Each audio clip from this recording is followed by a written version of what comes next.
Hi అందరికీ. Sugar లేకుండా ఒక మంచి డెజర్ట్ని చూపిస్తాను. ఎలా చేసుకుందామో చూద్దామా? ముందుగా ఒక చిన్న బౌల్ తీసుకొని ఒక 10-15 బాదం నానబెట్టుకోవాలి. వేడి వాటర్లో వేసుకొని తర్వాత ఒక గిన్నె తీసుకొని దాంట్లో వేడి పాలు పోసుకోవాలి. వేడి పాలు పోసుకున్న తర్వాత మకానా వేసుకోవాలి. మనకు కావలసినంత మకానా వేసుకున్న తర్వాత ఒక గుప్పెడు కాజు వేసుకోవాలి. కాజు వేసుకొని తర్వాత సాఫ్రాన్ వేసుకోవాలి.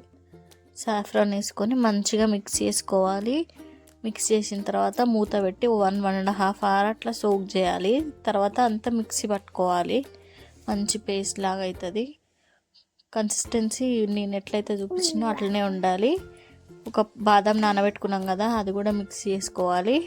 ఒక గిన్నెలో వేసుకొని మనకు కావాల్సిన ఫ్రూట్స్ యాడ్ చేసుకొని ఒక 1 అవర్ ఫ్రిడ్జ్లో పెట్టి మీకు కావాలంటే హనీ యాడ్ చేసుకొని తినండి. మీరు కూడా ట్రై చేసి కామెంట్ చేయండి.